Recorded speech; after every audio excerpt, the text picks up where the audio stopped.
नमस्कार मित्रों, आप सभी का पीएस गैलेक्सी क्लासेस में स्वागत है।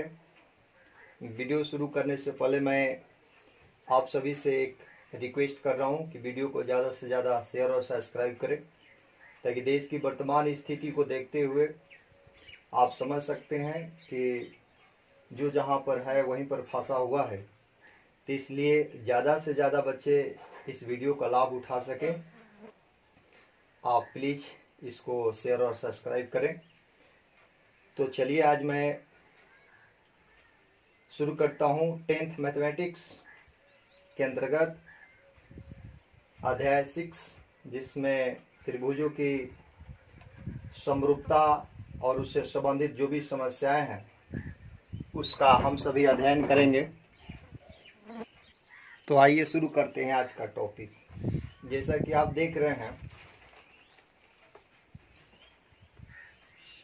अध्याय 6 10th मैथमेटिक्स, इसके अंतर्गत हम समरूप त्रिभुज के बारे में जानेंगे। लेकिन उससे पहले मैं एक पॉइंट पर आप सभी को समझा दूं। जैसा कि आप देख रहे हैं यहाँ पर समरूप आकृतियाँ, इसकी जानकारी जरूरी है। यदि आपको त्रिभुजों की समरूपता के बारे में जाननी है तो इस चीज़ को पहले हम जान लेते हैं, उसके बाद हम लोग त्रिभुजों की समरूपता के बारे में जानेंगे। तो समरूप आकृतियां देखिए थोड़ा सा इसको। ऐसी आकृतियां जिनके दो पॉइंट है, इस पर ध्यान दीजिएगा। ऐसी आकृतियां जिनके फर्स्ट आकार समान हो। आकार समान का मतलब हुआ कि उसका रूप जो होना चाहिए एक जैसा होना चाहिए। एग्जाम्पल मैं समझा लूंगा। और सेकेंड, माप भिन्न भिन्न हो सकती है, उसकी जो माप है वह अलग अलग हो सकती है।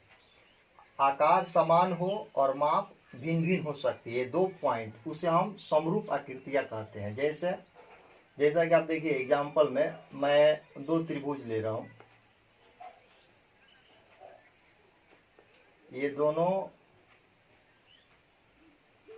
समबाहु त्रिभुज है, ए बी सी, और एक यहाँ पर देखिए पी क्यू आर। समबाहु त्रिभुज आप जानते हैं जिसकी सभी भुजा आपस में बराबर हो उसे समबाहु त्रिभुज कहते हैं। तो देखिए ये आपस में बराबर है और ये आपस में बराबर है। समबाहु त्रिभुज का एक और खासियत होता है कि इसका प्रत्येक कोण 60 डिग्री का होता है। तो यहाँ पर देखिए ये दोनों समान रूप के हैं, इसका जो आकार है वह समान है। आकार का मतलब कि दोनों समबाहु त्रिभुज ही है, लेकिन इसकी माप भिन्न भिन्न है। देखिए ये बड़ा है और ये छोटा है। ये फर्स्ट एग्जांपल। सेकंड एक और देख लीजिए आप। जैसा कि आप देख रहे हैं ये एक वृत्त है जिसकी त्रिज्या मान लीजिए कि 3 cm है और ये इसका सेंटर केंद्र है। और एक और वृत्त है जिसकी त्रिज्या देख लीजिए यहाँ पर 2 cm है। देखिए दोनों का आकार समान है, दोनों वृत्त ही है, एक रूप का है, लेकिन इसकी माप अलग है। ये 3 सेंटीमीटर त्रिज्या का वृत्त है और यह 2 सेंटीमीटर त्रिज्या का वृत्त है। तो समरूप आकृतियां यानी रूप एक जैसा, उसका आकार समान हो, माप भिन्न भिन्न हो भी सकती है या सेम भी हो सकती है।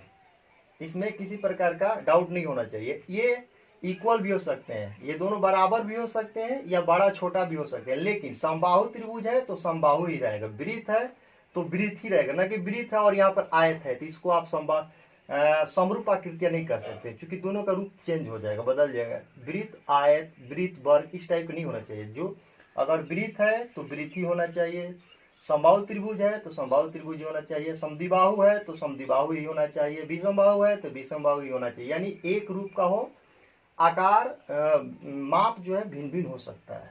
इस चीज को ख्याल में आपको रखना होगा। तो चलिए अब मैं जो अध्याय 6 का सबसे महत्वपूर्ण टॉपिक है उस पर मैं चलता हूँ। समरूप त्रिभुज। समरूप त्रिभुज आखिर किसे कहते हैं?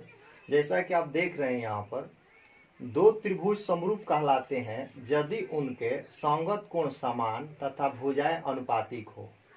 तो इसमें जो महत्वपूर्ण चीज देखने वाली है वह है संगत कोण समान और भुजाएं अनुपातिक। इसको एक एग्जाम्पल के तहत हम लोग समझेंगे कि इसका मतलब क्या हुआ?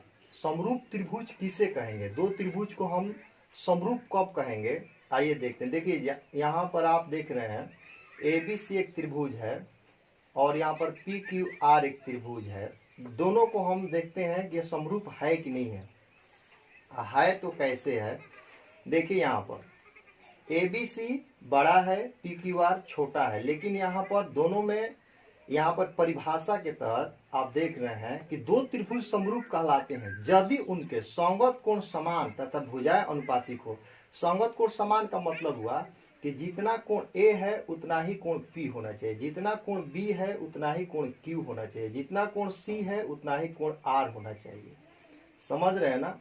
जैसे कि A से आप यहाँ पर इसको नहीं दिखा सकते हैं, A के बराबर Q या C के बराबर P, संगत होना चाहिए। यानी ऊपर वाला से ऊपर वाला, जो नीचे वाला है देखिए B से Q, C से R, तो इस प्रकार से संगत कोण समान होना चाहिए। तो यहाँ पर 60 डिग्री है, यहाँ पर भी 60 डिग्री है। अब देखिए यहाँ पर भुजाएं अनुपातिक हो। भुजाएं अनुपातिक का मतलब ये हुआ, आइए यहाँ पर समझते हैं। अनुपातिक यानी बटा, संगत भुजा देखिए AB के बाटा में PQ, AB बाटा PQ, यानी AB कितना है 6 और PQ कितना है 3, यानी 6 बटा बाई 3। यहाँ पर देखिए तो 6 में जब 3 से आप 3 से डिवाइड कीजिएगा तो ये होगा 2, यानी AB बटा PQ बराबर 6 बटा 3, यानी इसको जब आप डिवाइड कीजिएगा, काटिएगा तो यह 2 होगा।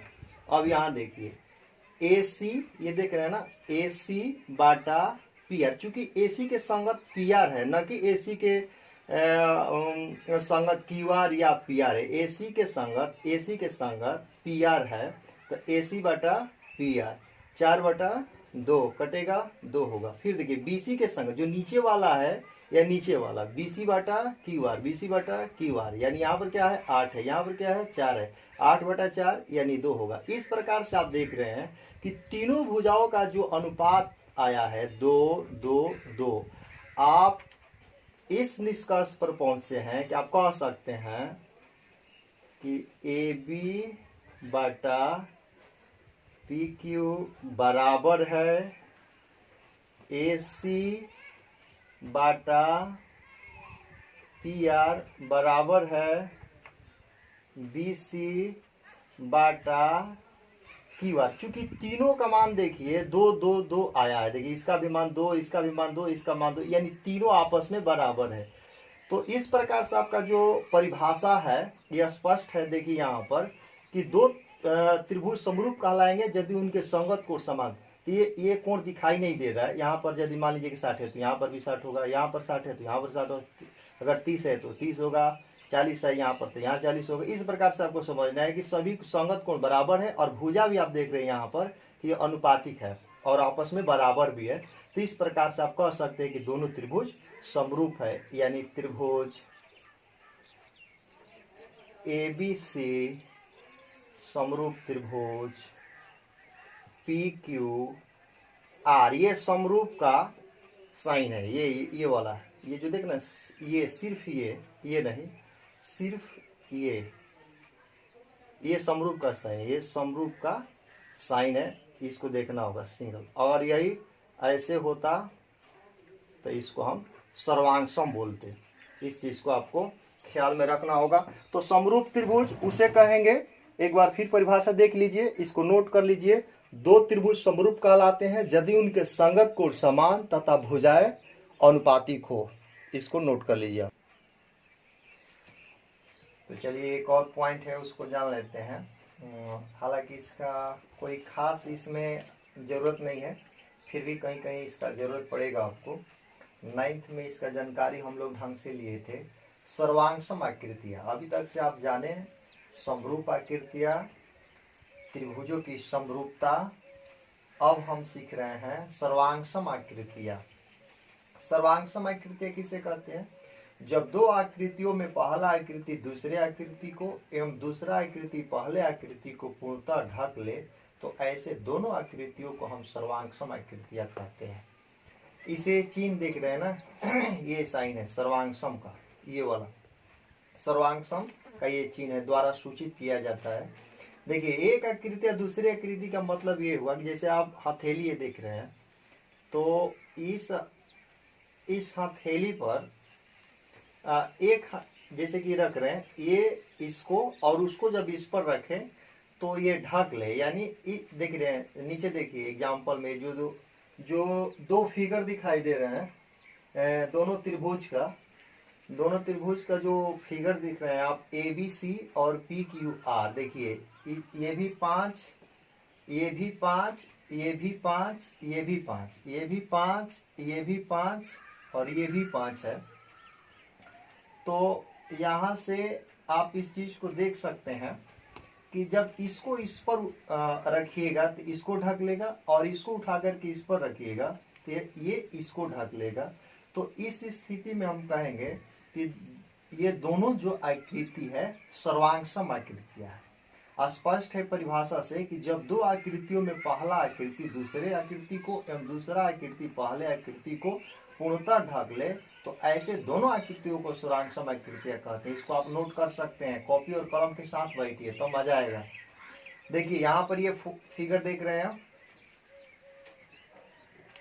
तो यहाँ पर अगर मान लीजिए कि यहाँ पर 6 होता और यहाँ पर 5 होता, तो इस स्थिति में यह पूर्णतः एक दूसरे को नहीं ढकता। अब जब यह दोनों समान माप के हैं तो एक दूसरे पर रखिएगा तो ढक लेगा। तो ये इस दोनों को हम कहेंगे यह सर्वांगसम आकृतियां है। यानी कहिएगा कि त्रिभुज ABC सर्वांगसम त्रिभुज PQR किस नियम के तहत हुआ, तो एस इस सर्वांग समता कसौटी को हम कहेंगे एस का मतलब भुजा हुआ, साइड भुजा यानी तीनों भुजा इक्वल है, बराबर है, इसलिए इसको कहेंगे कि दोनों सर्वांग। समरूप के साथ शर्त ये नहीं था, वो बराबर हो भी सकता है नहीं भी हो सकता है, लेकिन सर्वांगसम के साथ यह शर्त है कि दोनों बिल्कुल समान माप का होना चाहिए, यानी एक दूसरे पर रखा जाए तो ढक ले। ये सर्वांगसम के साथ कंडीशन है, लेकिन समरूप के साथ ऐसा कोई कंडीशन नहीं है। इसको आप समरूप भी कह सकते हैं, लेकिन यानी कहने का तात्पर्य यह है कि सभी समरूप को आप सर्वांगसम नहीं कर सकते, लेकिन सभी सर्वांगसम को आप समरूप कर सकते हैं। इसका निष्कर्ष ये निकला, यानी इसको आप समरूप नहीं कहिएगा लेकिन सर्वांगसम कर सकते हैं। सर्वांगसम का मोटे तौर पर आप समझिए कि दोनों आकृतियां एक दूसरे को ढकनी चाहिए। यहाँ पर आप समझ सकते हैं, यह स्पष्ट हुआ। अब चलिए मैं समरूप आकृतियां, उसके बाद समरूप त्रिभुज, सर्वांगसम आकृतियां, ये 3 पॉइंट जानने के बाद अब हम शुरू कर रहे हैं प्रश्नावली 6.1। प्रश्नावली 6.1 में आप देख रहे हैं, सबसे पहले आपको इसमें रिक्त स्थानों को भरिए। फर्स्ट जो प्रश्न है पहला, रिक्त स्थानों को भरना है, खाली स्थान को भरना है। फर्स्ट है सभी वृत्त ... होते हैं। 2 ऑप्शन है आपके पास, सर्वांगसम या समरूप। सभी वृत्त होते हैं सर्वांगसम या समरूप। इसमें होगा आपका ये वाला समरूप। अब आप पूछ सकते हैं कि इसका कारण क्या है कि सर्वांगसम नहीं होगा, समरूप क्यों होगा?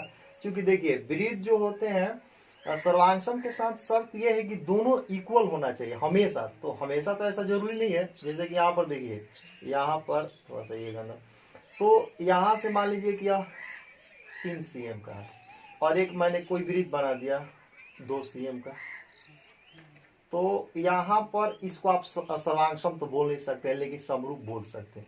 यदि बराबर भी हो जाता तो उस स्थिति में हम समरूप बोल सकते हैं, क्योंकि दोनों का रूप एक जैसा वृत्त ही है। तो समरूप दोनों कंडीशन में चलेगा, लेकिन सर्वांगसम हमेशा नहीं चलेगा। सर्वांगसम के लिए शर्त है कि दोनों जो होना चाहिए इक्वल, बराबर होना चाहिए। इसलिए सभी जनरली सभी वृत्त जो होते हैं सब समरूप हो जाएंगे। सेकेंड, सभी वर्ग होते हैं, थोड़ा सा ये गलत दिखा गया था, तो सभी वर्ग होते हैं समरूप या सर्वांग। इसके साथ भी वही शर्त है कि सर्वांगसम होगा तो सभी वर्ग, मान लीजिए कि जो वर्ग है बड़ा छोटा भी हो सकता है, तो बड़ा छोटा हो सकता है, या मान लीजिए कि ये छोटा है, तो इस स्थिति में आप इसको सर्वांगसम नहीं कर सकते हैं, क्योंकि ये दोनों जो वर्ग है बड़ा और छोटा है, इसलिए इसके साथ समरूप ही चलेगा। तो सेकेंड वाले में भी हम समरूप ही डालेंगे, ये वाला समरूप सेकेंड में समरूप होगा। बुक अपने पास रखिए, और देखिए उसमें दिया हुआ है 3 नंबर देखिए, सभी डॉट डॉट त्रिभुज समरूप होते हैं। किस प्रकार के? तो दो गो ऑप्शन दिया है, समद्विबाहु समबाहु। समद्विबाहु त्रिभुज उसे कहते हैं जिसकी दो भुजाएं आपस में बराबर हो, और समबाहु जिसकी सभी भुजाएं आपस में बराबर हो। तो मान लीजिए कि समद्विबाहु जो त्रिभुज है इसमें अलग अलग भुजाएं भी बराबर हो सकती है, अलग अलग किस्म के, लेकिन समबाहु जब सभी भुजा आपस में बराबर है तो उसको ऐसे बनाइए, या उसको मान लीजिए कि आप ऐसे बनाइए, किसी भी तरीका से बनाइएगा। अगर 2 CM है तो 2 2 2 2 2 2 ही होगा। इसलिए इसमें सभी समबाहु त्रिभुज जो है समरूप होंगे। समरूप ये बदल सकता है, क्योंकि रूप समद्विबाहु त्रिभुज का अलग अलग हम बना सकते हैं, 2 त्रिभुज को अलग अलग बना सकते हैं, इसलिए इसमें आपका समबाहु त्रिभुज ही होगा। चलते हैं 4 नंबर। भुजाओं की समान संख्या वाले दो बहुभुज समरूप होते हैं यदि फर्स्ट उनके संगत कोण खाली स्थान हो तथा उनकी संगत भुजाएं खाली स्थान यानी रिक्त स्थान हो बराबर समान, यानी फर्स्ट वाला में बराबर हो जाएगा और सेकेंड यहाँ पर आपका समानुपाती हो जाएगा। क्योंकि परिभाषा में भी आप जानते हैं कि यही दो समान भुजा वाले बहुभुज का जो किसी भी आकृति के लिए यही संतुष्ट करता है, यानी स्पष्ट तौर पर भुजाओं की समान संख्या वाले दो बहुभुज समरूप होते हैं यदि उनके संगत कोण बराबर हो तथा उनकी संगत भुजाएं समानुपाती हो, यानी संगत कोण बराबर और भुजाएं समानुपातिक हो। तो ऐसे कंडीशन में दोनों बहुभुज को, दोनों आकृति को हम समरूप कहते हैं। ये इस प्रकार से ये जो फर्स्ट प्रश्न है और उसके 4 जो ये प्रश्न है उनका आंसर रहा। अब उसके बाद हम देख रहे हैं 2 नंबर। तो चलिए अब हम लोग 2 नंबर प्रश्न देखते हैं कि 2 नंबर में आपको क्या करना है। आइए देखते हैं। जैसा कि आप देख रहे हैं यहाँ पर सेकंड में आप बुक देखिएगा तो आपको सेकंड जो प्रश्न है उसमें 2 दिया हुआ है। एक दिया हुआ है समरूप आकृतियां और दूसरा जो दिया हुआ है ऐसी आकृतियां जो समरूप नहीं है।